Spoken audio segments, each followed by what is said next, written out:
Colonialism, an economic crime scene. Colonialism is often spoken of as conquest, as flags planted, as borders drawn. But beneath the politics, beneath the violence, beneath the rhetoric of civilization, colonialism was something far simpler, an economic system. Empires did not cross oceans to educate, they crossed oceans to extract. Before the invasion, economies that worked. Before colonial rule, many societies were not poor. They were productive. Trade routes crossed deserts and oceans. Markets linked regions. Industries produced textiles, metals, food, and art.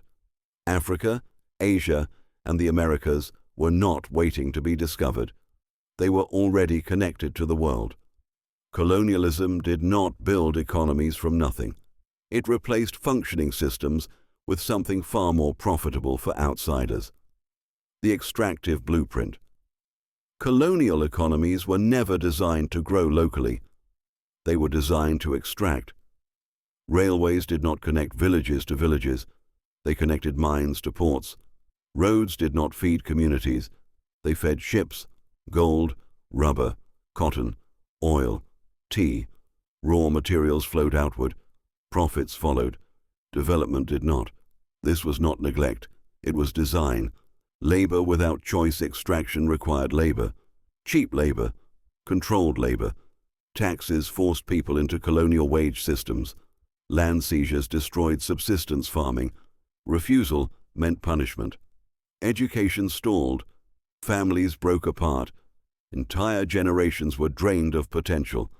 Colonial wealth was built not just on resources, but on broken human lives. Deindustrialization, killing local industry. In many colonies, industry already existed.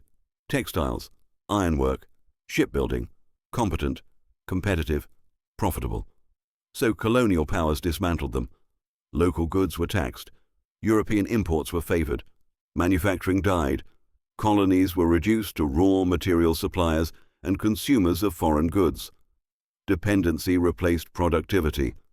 Land taken, food exported land, the foundation of wealth, was seized.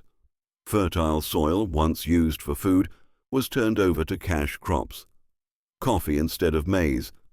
Cotton instead of millet. Sugar instead of survival. When global prices collapsed, people starved. When drought came, there was no buffer. Hunger was not caused by lack of land, but by who controlled it. Europe's rise was not isolated.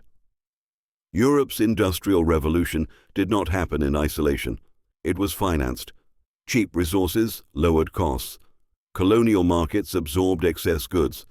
Colonial profits built banks, factories, railroads.